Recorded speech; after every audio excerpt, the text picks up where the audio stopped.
RIP, sad story of Yoruba movie actor who died. Àwáyé ikú kan ò sí. Dájúdájú gbogbo wa lápadà lọ jábọ̀ iṣẹ́ tá a ṣe fọ́ba mi òkè. Ọ̀tá fàsókè yídóborí rántí pé tọ́ba yóò bá rí ẹ tọ̀run ńkọ́ ohun wo gbogbo wa. Díẹ̀ leléyìí nínú àwọn òǹṣèré sinimá ilé wa tí wọ́n jáde láyé tí wọ́n gbèkúrú jẹ lọ́wọ́ ẹbọra lọ́dún 2023 tá a wà yìí. Alákọ̀ọ́kọ́ Òjó Àrówóṣafẹ́ni tí ọ̀pọ̀ èèyàn sì mọ̀ sí Fádèyí Olóró. Ní ọjọ́ 7 oṣù kẹta ọdún 2023 ní ẹ̀ka sinimá ilé wa ké gbàjarè síta wípé ògbónágbòǹgbò tí ń dátọ́ lẹ́nu ìgbín òǹṣèré sinimá Fádèyí Olóró ti jáde láyé. Wọ́n ló ti gbèkúrú jẹ lọ́wọ́ ẹbọra.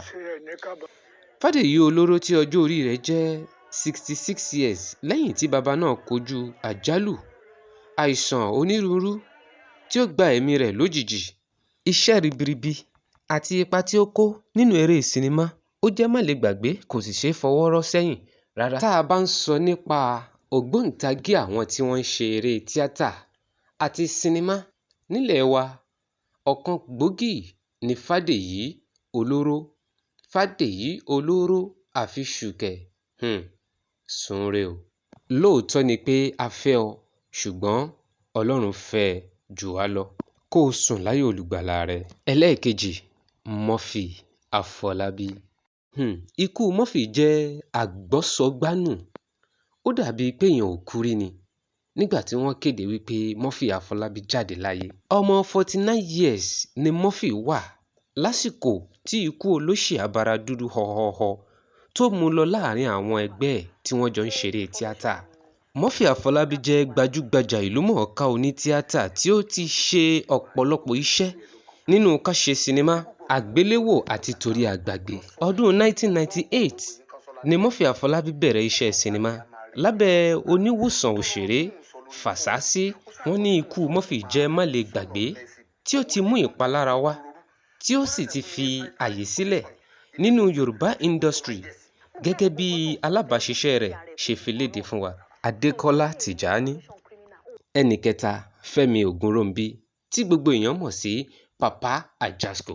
Papa Ajasco jẹ́ òǹṣèré sinimá apanilẹ́rìn tí ó jáde láyé ní ọjọ́ 14 oṣù kínní ọdún 2023.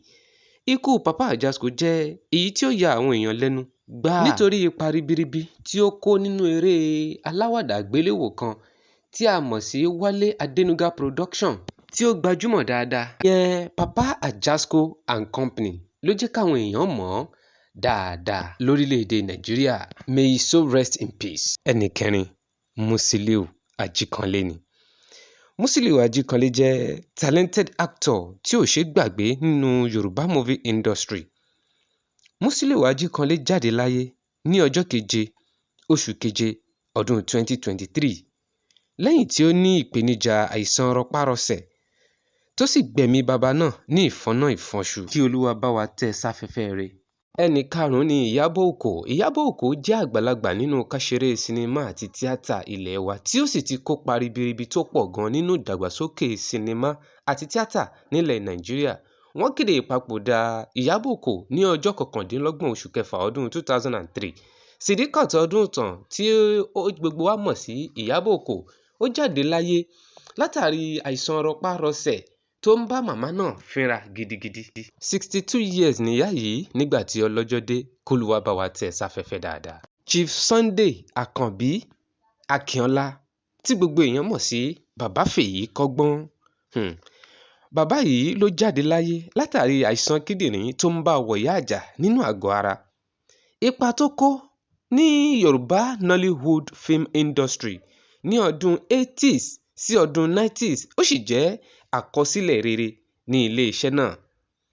Bá a ṣe rántí àwọn òǹṣèré lọ́kùnrin àti lóbìnrin tó jáde láyé ní ọdún 2003.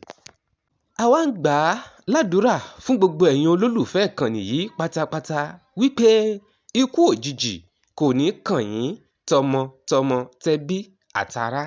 Ẹ má gbàgbé láti fún fídíò yìí ní likes kẹ́ ẹ dẹ̀ subscribe sórí channel yìí Bákan náà, ẹ lọ sí comment section fídíò yìí kẹ́ ẹ type ẹ̀ síbẹ̀ wípé rest in peace fáwọn tí wọ́n kú. Kẹ́ ẹ tún kọ síbẹ̀ wípé ikú òjijì kì í ṣe tèmi nínú ọdún yìí àti láíláí.